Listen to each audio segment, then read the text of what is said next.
있습니다. 하나님 아버지, 오늘도 우리가 하나님의 말씀 앞에 섰습니다.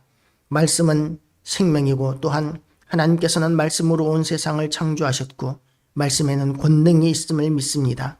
이 하나님의 말씀이 또한 선포되어질 때에 하나님께서 종의 입술을 사용하여 주시옵시되 간섭하시고 구속하시고 성령의 숯불로 태우셔서 온전한 하나님의 말씀만 선포하게 하여 주시옵시며 하나님께서 이 말씀을 통하여 영광 받으시며 또한 이 말씀을 통하여 우리가 살아나고 힘을 얻고 또한 우리가 싸워야 하는 모든 싸움에서 승리하게 하여 주시기를 원합니다. 오늘도 이 말씀이 세상 가운데 퍼져나가게 하여 주시고 유튜브로 하나님 많은 이들이 보게 하시고 듣게 하시고 또한 은혜 받게 하여 주시고 그래서 하나님 앞에 회개하고 돌아오는 이들이 많게 하여 주시고 부흥의 역사가 있게 하여 주시옵소서. 하나님 아버지, 예배를 통하여 이 예배의 자리가 부흥되게 하여 주시옵시고 또한 하나님 유튜브가 또한 부흥되게 하여 주셔서 하나님의 말씀이 세상 가운데 아버지와 선포되어지는 모든 역사 가운데 영광 받으시고 하나님께서 하나님의 뜻을 하늘에서 이룬 것처럼 세상 가운데 이루어 주시옵소서. 예수 그리스도 이름으로 기도드리옵나이다. 아멘.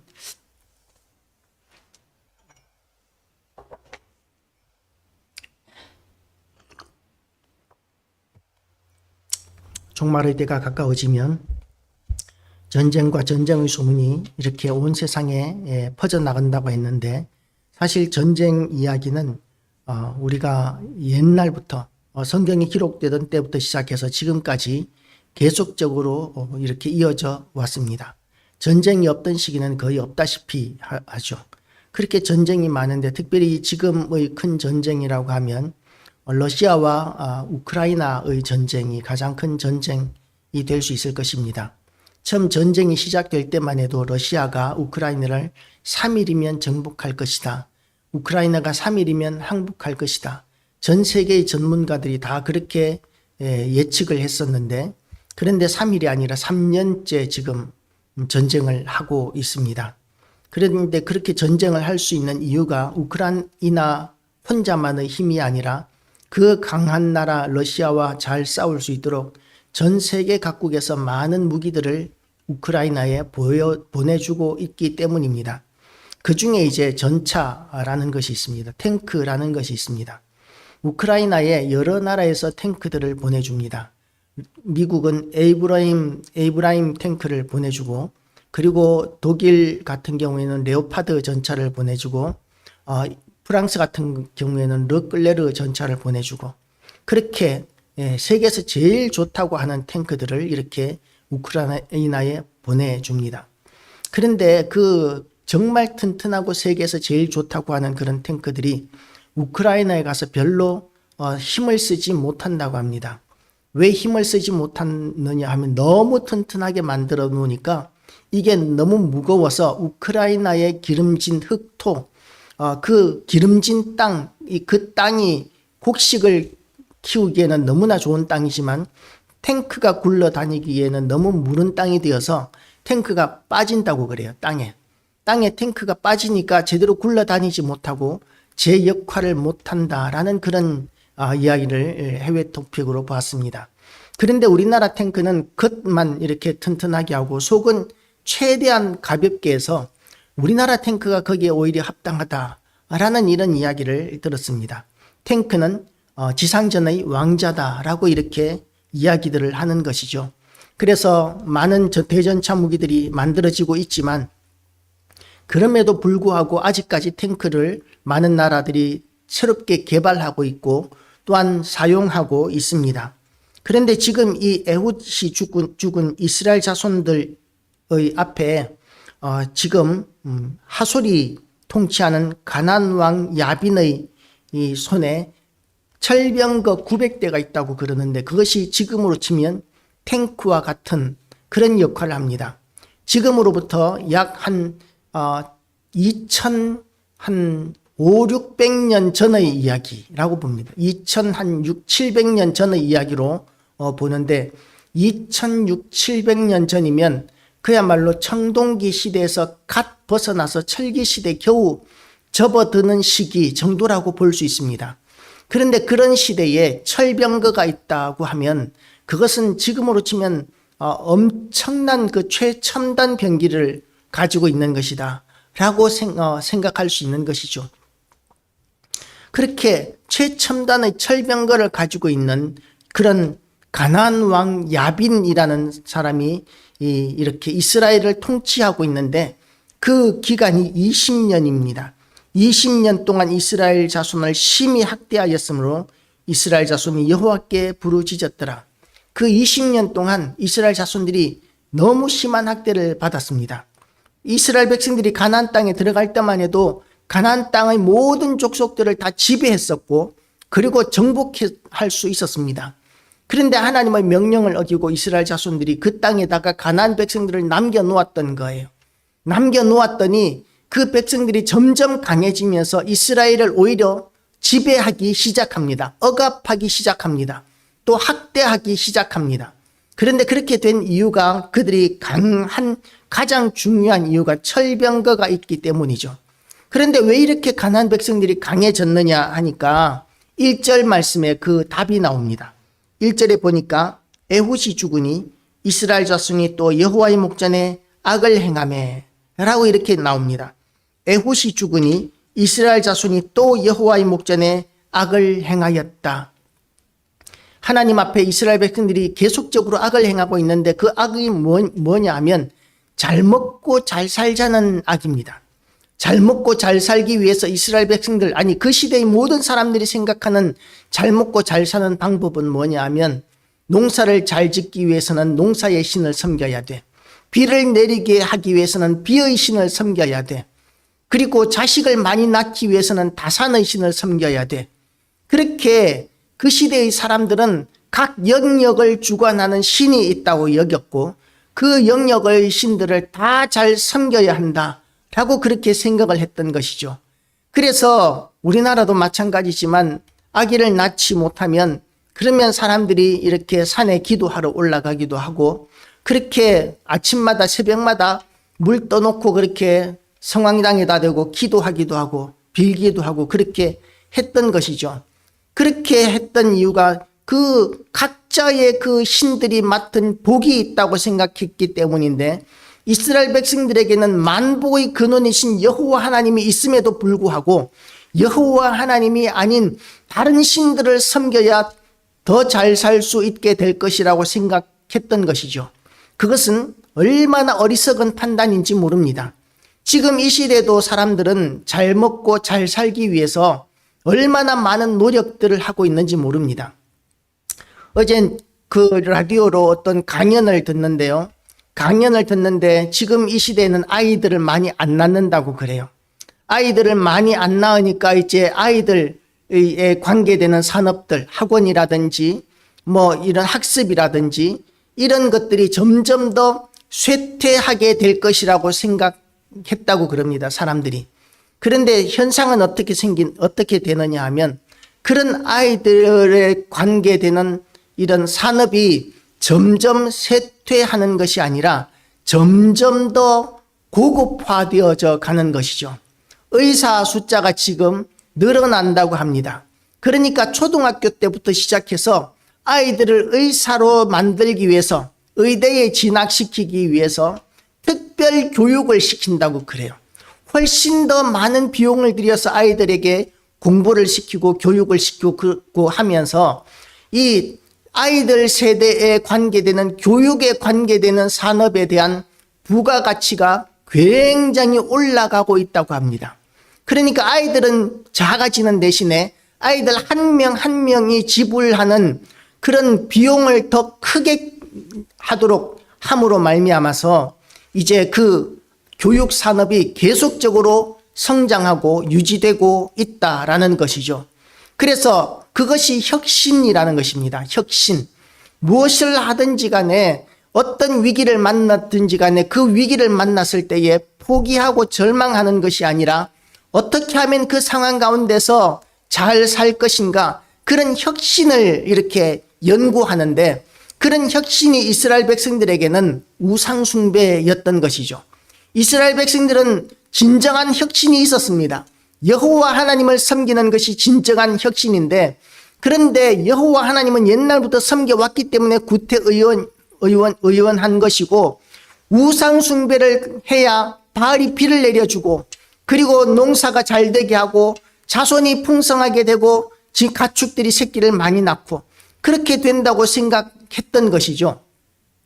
그것이 하나님의 진노를 사게 되면서 이것이 또한 여호와의 목전에 악을 행하는 것이다 라는 것입니다. 그것이 여호와의 목전에 악을 행하는 것이 되었고, 여호와 앞에서 악을 행하니까 그 원래는 자기들이 악인 줄도 몰랐어요. 악인 줄도 몰랐는데, 그런데 그것을 하나님께서 악이라고 여기시니까 하나님께서, 여호와께서 하술에서 통치하는 가나안 왕 야빈의 손에 그들을 파셨으니 그의 군대 장관은 하루셋 학고임에 거주하는 시스라요, 야빈 왕은 철병거 900대가 있어. 이 철병거가 그 시대는 천하무적이었습니다. 어떻게 해볼 수가 없어요. 철병거는 그냥 이스라엘 군대를 막 짓밟고 다니는데 어떻게 해볼 수가 없습니다. 철병거 바퀴에 보면 바퀴는 옆으로 이렇게 창이 나와 있어요. 가까이 가면은 그 창에 썰리게 됩니다. 그러니까 이 가까이 가지도 못하고 짓밟히는 거예요. 그러는 철병거가 900대나 있으면 이스라엘 백성들은 이길 수가 없는 것이죠. 그래서 이스라엘 백성들은 여호와께 부르짖습니다. 우리는 도저히 우리 힘으로 이 야빈의 손아귀에서 벗어날 수 없습니다. 이 학대에서 벗어날 수 없습니다. 이 고통과 절망에서 벗어날 수 없습니다. 하나님께서 이제 우리를 불쌍히 여겨 주시옵소서, 우리를 도와주시옵소서 하나님 앞에 부르짖는 것이죠. 그 전에 아마 그들이 섬기던 바알에게도 기도해 봤을 것입니다. 그런데 그 바알에게 기도해도 아마 안 되니까 그 다음으로 이제 다시 기도한 것이 하나님 앞에 기도해 보는 것으로 돌아온 것이었을 것으로 생각할 수 있습니다.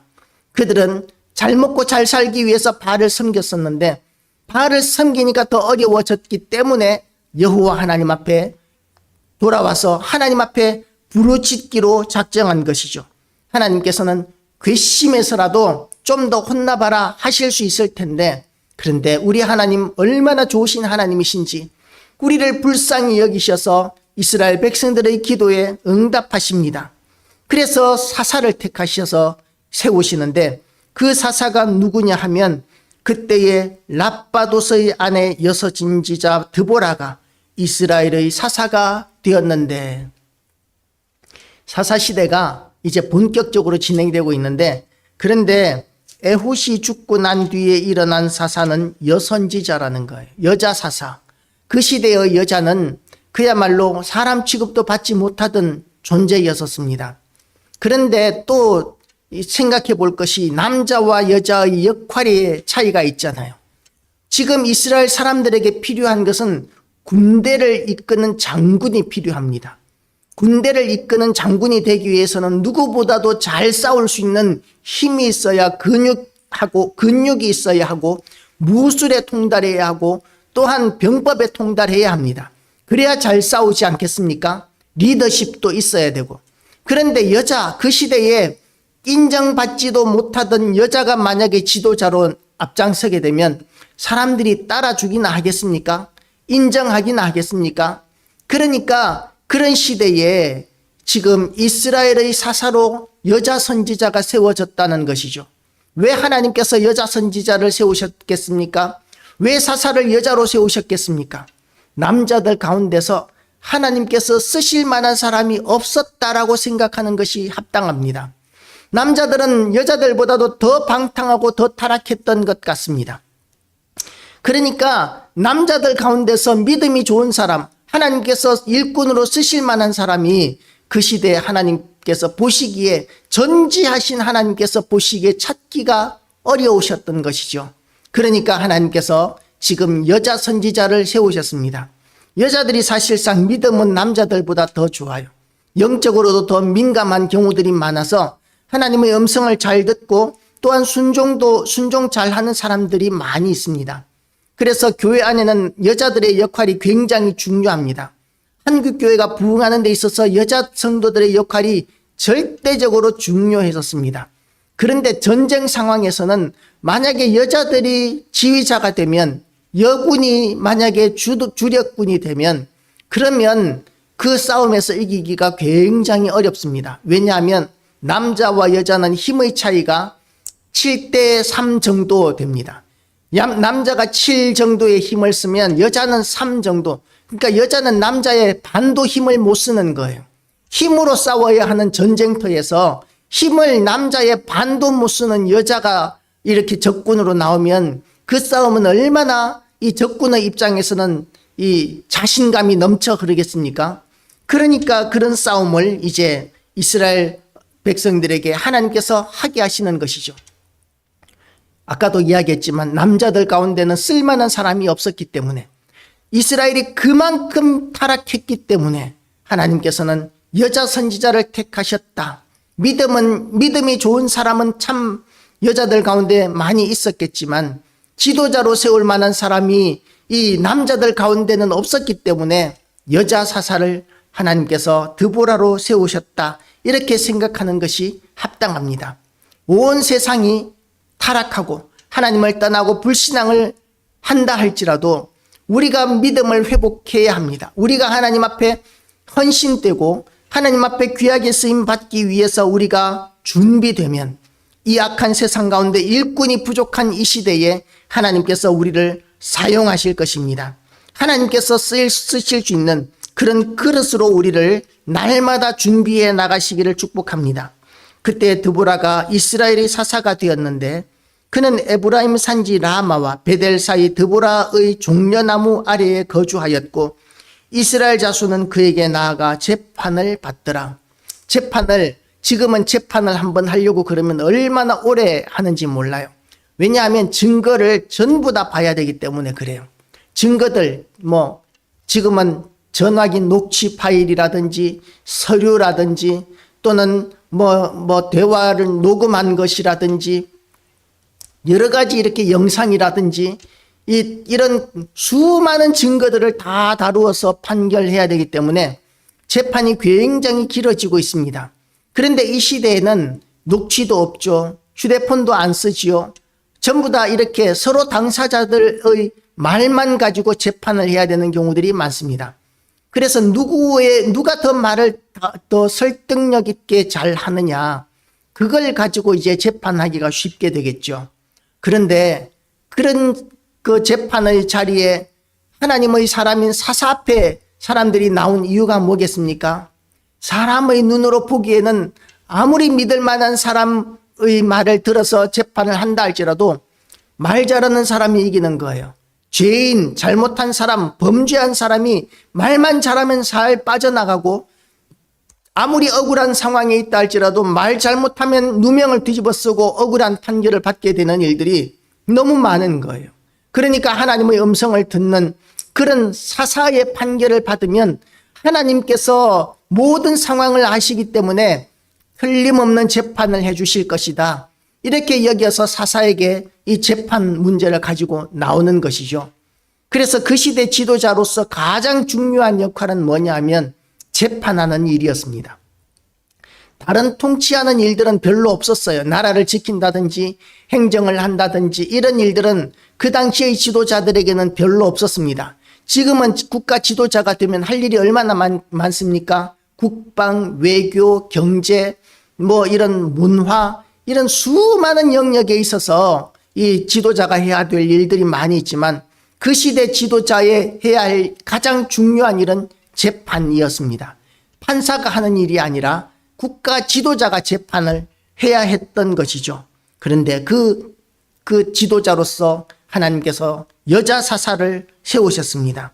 그렇게 재판하는 자리까지 드보라가 여자 선지자가 이렇게 쓰임을 받고 있는데 하나님께서 이스라엘 백성들의 기도를 들으셔서 이제는 이스라엘을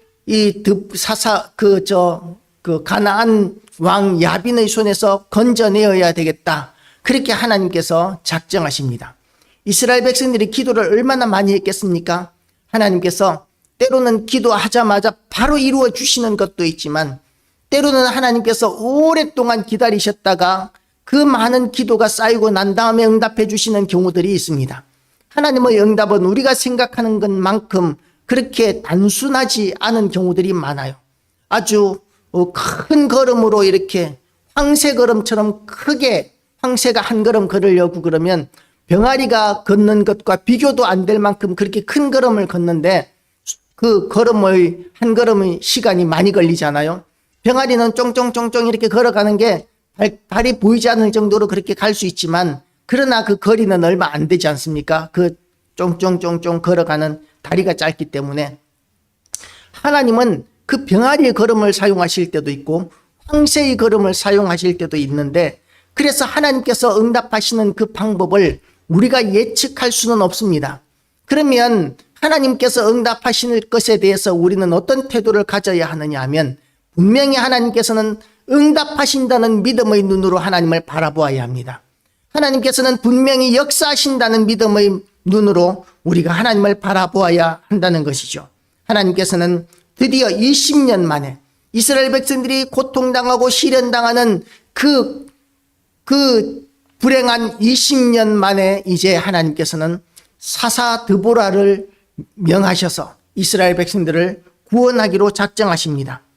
드보라가 사람을 보내어 아비노함의 아들 바락을 납달리 게데스에서 불러다가 그에게 이르되 이스라엘의 하나님 여호와께서 이같이 명령하지 아니하셨느냐 너는 납달리 자손과 스불론 자손 10,000명을 거느리고 다볼산으로 가라. 10,000명이 있어봤자 철병거 900성 앞에서는 역부족입니다. 어떻게 해볼 수가 없습니다. 10,000명이 아니라 10만 명이 와도 당시의 철병거 앞에서는 짓밟힐 뿐입니다. 그런데 10,000명을 거느리고 다볼산으로 가라. 그렇게 하나님께서 명령하십니다.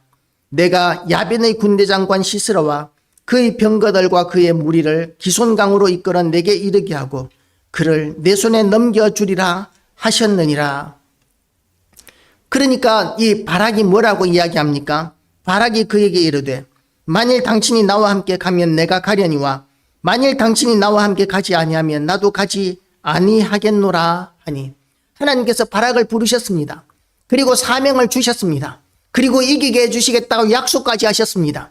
그리고 군대도 10,000명이나 하나님께서 붙여주셨습니다. 그러면 하나님께서 이기게 해주시겠다는 보정수표가 되셨는데 겁낼 게 뭐가 있겠습니까? 두려워할 게 뭐가 있겠습니까? 함께하는 사람이 10,000명이 든든한 것이 아니라 하나님이 함께 하시는 것이 든든하지 않습니까? 그러면 아멘 할렐루야 하면서 그 10,000명의 군대와 함께 이 싸우러 나가면 되는 것이죠. 그런데 바락이 어떻게 이야기합니까? 드보라에게 이렇게 이야기합니다. 만일 당신이 나와 함께 가면 내가 가려니와 만일 당신이 나와 함께 가지 아니하면 나도 가지 아니하겠노라. 하나님을 의지하면 되는데 지금 바락은 여선지자 드보라를 의지하고 있는 것이죠. 하나님께서는 하나님을 의지하는 사람을 원하십니다. 하나님을 믿는 자를 원하십니다. 아무리 하나님의 사람이라 할지라도 사람을 의지하고 사람을 믿으면 안 되는 것입니다. 사람에게 하나님의 영광을 돌려서는 안 되는 것입니다. 물론 합력해서 선을 이루어야 할 것이 있습니다. 그럼에도 불구하고 하나님이 우선이어야 합니다. 그런데 지금 이 바락은 이 큰 싸움에서 하나님께서 내가 너를 이기게 하겠다라고 이렇게 말씀하셨는데도 불구하고 그 말씀만으로는 믿음을 가지지 못해서 드보라에게 같이 가야 내가 가겠다라고 이렇게 이야기합니다. 말을 좀 바꿨으면 똑같은 상황이라도 하나님께서 다르게 반응하셨을 수도 있어요. 예를 들어서 내가 하나님께서 이기게 하실 줄로 믿습니다. 그런데 나는 날마다 하나님의 음성을 듣기를 원합니다. 나는 귀가 둔해서 잘 못 들어서 하나님의 뜻을 잘 분별 못할 때에 당신이 나와 함께 해주시면 내가 훨씬 잘 싸울 수 있을 것 같습니다. 내가 가기는 가겠지만 당신이 안 가도 가기는 가겠지만 당신이 함께 가주면 참 좋겠습니다. 뭐 이런 식으로 이야기를 했으면 그러면 별 문제가 안 됐을 수 있을 것 같아요. 그런데 협박을 어떻게 합니까? 당신이 나와 함께 가지 않으면 하나님께서 나에게 가라고 명령하셨을지라도 나는 안 가겠습니다 라는 것이죠. 하나님께서 나에게 지금 가서 이 시스라를 무찌르고 가나안 왕 야빈의 군대를 무찌르고 이스라엘을 구원하라고 명령하셨지만 당신이 나와 함께 가지 않으면 나 안 가겠습니다. 하나님의 명령에 나는 불순종하겠습니다. 이런 태도를 보이고 있는 것이죠. 우리가 하나님의 명령에 순종하기로 결단해야만 합니다. 어떤 이유가 있든지 간에 우리의 상황이 도저히 그렇게 못할 것 같은 상황이라 할지라도 하나님께서 명령하시면 순종해야 합니다. 하나님의 명령을 조건에 걸고 내가 순종할지 안 할지는 내가 결정할 테니까 하나님 이거 결정해 주십시오. 이거 도와주십시오. 채워주십시오. 이런 조건은 안 된다는 것이죠. 하나님 앞에서 우리가 취해야 할 첫 번째 태도는 절대적인 순종이 우선이어야 합니다. 하나님의 뜻에 절대적인 순종의 태도가 아니라 조건을 내걸고 있는 바락에게 대해서 하나님께서는 드보라를 통해서 뭐라고 이야기하시느냐 하면 이르되 내가 반드시 너와 함께 가리라. 그러나 내가 이번에 가는 길에서는 영광을 얻지 못하리니 이는 여호와께서 시스라를 여인의 손에 파실 것임이니라 하고 드보라가 일어나 바락과 함께 게데스로 가니라. 드보라가 따라갑니다. 그런데 하나님께서 드보라를 통해서 바락에게 주신 말씀이 뭐냐면 이 전쟁을 통해서 네가 영광을 얻지 못하리라. 아니 조금 전에는 가나안 군대를 이길 것이라고 말씀하셨는데 가나안 군대를 네 손에 붙이겠다고 그렇게 말씀하셨는데 지금 이제 드보라가 함께 가게 되면 더 잘 싸워서 더 잘 이길 것 같은데 하나님께서 주시는 말씀은 네가 이 싸움에서 영광을 얻지 못할 것이다 라고 이렇게 말씀하시는 것이죠. 영광을 얻지 못한다는 것은 하나님께서 처음 약속하신 전쟁에서 패배한다는 의미는 아니었습니다. 그렇지만 전쟁에서 가장 큰 영광이 뭐냐면 적장의 목을 베는 것이 가장 큰 영광이죠. 승리를 한 군대의 가장 큰 영광은 적장의 목을 베는 것입니다. 그런데 그 일을 지금 바락이 할 뻔했었는데 그걸 못하게 되었다라고 이렇게 하나님께서는 드보라를 통해서 선포하시는 것입니다. 그리고 이제 바락이 스불론과 납달리를 게데스로 부르니 만 명이 그를 따라 올라가고 드보라도 그와 함께 올라가니라. 자, 이렇게 되면 드보라가 함께 가는 것이 유익입니까? 손해입니까? 손해라고 봐야 되죠. 하나님께서 이기게 해주시겠다고 말씀하셨으면 그러면 그 이기게 해주실 것이라는 그 말씀 붙들고 순종하면 되는데 순종을 내걸고 조건을 걸고 그렇게 요구를 하니까 그 대가가 영광을 얻지 못하는데 전쟁에서는 이기지만 적장을 무찌르는 그 영광을 누리지 못하게 되는 것입니다. 그 결과가 어떻게 됩니까? 요셉의 장인 호밥의 자손 중 겐 사람 헤벨이 자기 족속을 떠나 게데스에 가까운 사난님 상수리 나무 곁에 이르러 장막을 쳤더라. 아비노함의 아들 바락이 다볼산에 오른 것을 사람들이 시스라에게 알림해. 다볼산은 한 380m 뭐 그쯤 되는 그렇게 높지 않은 산이에요. 그럼에도 불구하고 산 위에 있다는 것은 전차가 산 위로는 못 올라오잖아요. 그러니까 이제 그 전차를 피해서 산 위에 올라가 있는 것입니다. 전쟁은 주로 어디서 하느냐 하면 들판에서 합니다. 그런데 산 위에 이렇게 올라가 있으면 그러면 적의 군대가 시스라의 군대가 훨씬 많으니까 전차와 그 군대로 그 산을 에워싸고 말려 죽이면 됩니다. 말려 죽이면 돼요. 위에는 물도 별로 없고 그리고 또한 먹을 것도 없기 때문에 오래 시간을 끌면 그 산 위에 있는 군대는 말라 죽는 것이죠. 그런데 하나님께서는 다볼산에 올라가라고 하셨고 이스라엘의 군대는 지금 다볼산에 올라가 있습니다. 시스라의 군대는 산 밑에 있는 것이죠. 내려오면 적의 그 시스라의 군대의 전차에 이렇게 철병거에 짓밟혀 죽게 되는 그런 상황입니다. 그런데 그 상황이 어떻게 되느냐 하면 드보라가 바락에게 일어나라.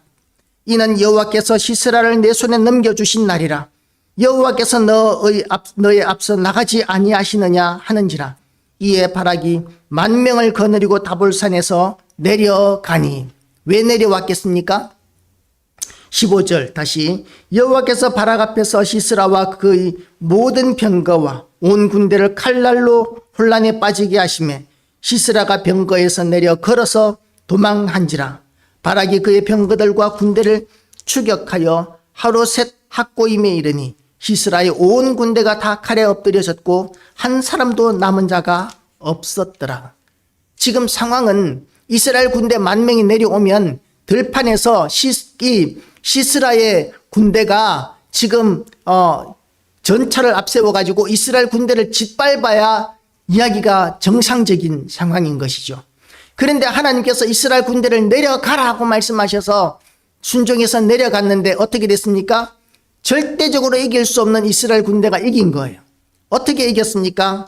자, 드보라의 노래를 보면 그러면 그 싸움을 어떻게 해서 이겼는지를 알 수가 있습니다. 5장 4절 말씀을 보면 이렇게 되어 있습니다. 여호와여, 주께서 세일에서부터 나오시고 에돔 들에서부터 진행하실 때에 땅이 진동하고 하늘이 물을 내리고 구름도 물을 내렸나이다. 자, 지금 들판은 어떤 들판이라고요? 들판은 전쟁하는 곳입니다. 그런데 그 들판이 사실은 아주 기름진 옥토였어요. 지금 우크라이나 땅과 같이 곡식을 기르기에 좋은 이스라엘의 곡창지대 가운데 하나입니다. 그런 들판이기 때문에 그 당시에 전차가 달리기에는 너무나 좋아요. 그런데 만약에 그런 상황 가운데서 비가 내리면 땅이 진흙이 되어버립니다. 말이 끄는 마차, 그리고 이 마차가 철병거예요. 그러니까 얼마나 무겁겠습니까? 마른 땅에서는 잘 달립니다. 바퀴가 있기 때문에. 그리고 병사들도 갑옷을 입었어요. 그 갑옷은 철이 아니었을지라도 아마 놋 같은 걸로 만들었을 거예요. 무게가 상당했을 것입니다. 갑옷, 칼을 맞아도 창을 맞아도 그 웬만해서는 뚫리지 않는 그런 갑옷들을 입고 있는데, 그런데 그 갑옷이 무거워요. 그런데 땅이 진흙이 되어버립니다. 땅이 진흙이 되어버리니까 그 철병거가 달리지를 못합니다. 진창에 다 빠지는 거예요. 이 땅이 무른 땅이 되다 보니까 전부 다 이렇게 달릴 수 없는 논에 물이 대져 있는데, 그런데 그 위에서 우리가 뭘 마차를 끈다든지 이게 말이 안 되잖아요. 그죠? 완전히 물이 이렇게 땅을 진창으로 만들고 나니까 갑옷을 입지 않은 이스라엘 군대는 가벼운 겁니다. 그리고 또 철병거가 없는 이스라엘 군대는 가벼운 거예요. 철병거 때문에 이 야빈의 군대는 그야말로 야빈이 아니고 시스라의 군대는 꼼짝을 못하고 발이 묶여버립니다. 갑옷이 무거워서 발은 더 깊이 빠지고 철병거도 꼼짝을 못하고 지금 빠지고, 하나님께서 비가 절대로 내리지 않는 그 시기에 하늘에서 비가 내리게 하시는 거예요. 전쟁은 비가 오지 않는 시기에 했었습니다. 그런데 비가 오지 않는 그 시기에 하필이면 이 야빈의 군대와 이 시스라의 군대, 이스라엘의 군대가 전쟁을 하는 그 순간에 하나님께서 비를 내리셔서 그 비를 통해서 이 가나안 군대가 꼼짝 못하고 진흙밭에 꼭 늪에 빠진 것처럼 꼼짝 못하게 하셔서 이스라엘 군대가 다니면서 그렇게 그냥 칼질하면서 무찔러 버리는 거죠. 10,000명의 군대가 그 시스라의 그 야빈의 군대를 무찔러 버리는데, 그 나머지 이 가나안 군대는 도망도 못 가고 다 죽임을 당했다. 한 사람도 남은 자가 없었더라. 하나님께서 싸우게 하시고 이기게 하시니까 이런 결과가 나오더라는 것입니다. 상상도 하지 못했을 것입니다. 어떻게 그 시기에 비가 와? 비 올 계절이 아니야. 이스라엘 땅은 비가 흔한 땅이 아니야.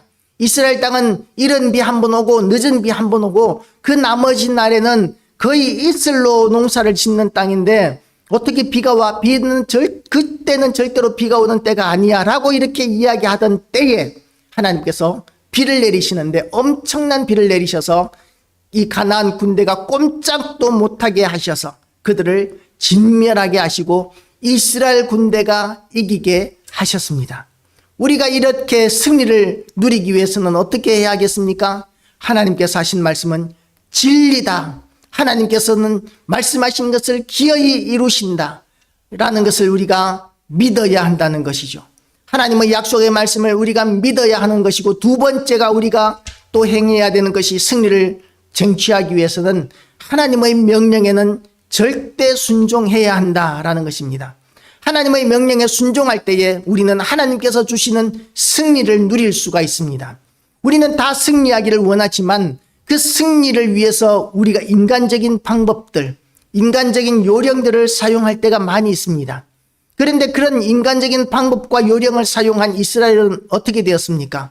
하나님의 진노를 샀어요. 그들은 승리하기 위해서, 부자가 되기 위해서, 성공하기 위해서 바알을 섬기고 가나안 땅 백성들의 문화를 따라가면서 하나님의 진노를 샀습니다. 인간적인 방법이 우리가 선한 방법이면 괜찮지만 하나님을 거역하는 방법이면 그러면 하나님의 진노를 벗어날 수 없다는 것을 알아야 합니다. 그래서 우리는 하나님의 명령에 순종해야 합니다. 그것이 가장 지혜로운 방법이라는 것이죠. 그것이 우리가 승리를 누리는 방법이라고 성경은 이야기하고 있습니다. 하나님의 말씀을 어떤 말씀이든지 간에 절대적으로 우리가 믿기로 결단하시기를 축복합니다. 내 생각과 다른 부분들이 있다 할지라도 하나님의 말씀이 진리입니다. 그리고 또 하나님의 말씀에 순종하기를 결단하시기를 축복합니다. 순종하지 않으면서 우리가 하나님께서 주시는 승리의 영광의 자리, 승리자가 되게 될 것이라고 기대해서는 안 된다는 것이죠. 하나님께서는 우리가 승리자가 되기를 원하십니다. 그래서 우리를 이기게 하시기 위해서 말씀을 주십니다. 이렇게 하면 너희가 이길 것이다 라고 말씀하십니다. 그러면 우리는 그 말씀에 순종해서 승리자가 되시고 영광을 누리게 되시기를 주님의 이름으로 축복합니다. 기도하시겠습니다. 하나님 아버지, 하나님의 명령이나 말씀보다는 우리의 상식이나 우리의 논리를 앞세워서 또한 세상의 어떤 상황을 앞세워서 하나님의 말씀과 명령을 거역하고 내 생각과 내 뜻대로 살아갈 때가 많았음을 고백합니다. 온 세상이 또한 그렇게 살아야 한다고 우리를 유혹하고 있습니다. 하나님 아버지, 그럼에도 불구하고 우리는 하나님을 의지하며 하나님을 바라보며 하나님을 믿으며 또한 그 말씀에 온전히 순종하는 교회와 성도들 되게 하여 주시옵시고, 그래서 하나님께서 우리에게 주시는 그 승리의 영광을 누리게 하여 주시옵소서. 우리를 통하여 하나님의 뜻이 하늘에서 이룬 것처럼 온 세상 가운데 이루어지는 역사를 보게 하여 주시옵시고, 하나님께서 또한 이 땅 위에 부흥을 아버지 허락하실 때에 우리를 사용하여 주시기를 원하오며, 또한 이 말씀이 우리에게 힘이 되고 영광이 되고 능력이 되고 우리가 또한 말씀으로 무정하고 순종하는 삶을 통해서 온 세상에 하나님을 보여주게 하여 주시옵소서. 그렇게 살 때에 하나님께서 우리의 가정을 돌보아 주시옵시고, 우리의 사업장이 형통하게 하여 주시옵시고, 우리의 자손들이 건강하게 하시고 지혜롭게 하여 주시옵시고, 하나님 아버지, 하나님께서 도우시고 인도하시는 가정과 사업장과 자손들 다 되게 하여 주시옵소서. 모든 영광 하나님께 돌려드리오며 예수 그리스도 이름으로 기도드리옵나이다. 아멘.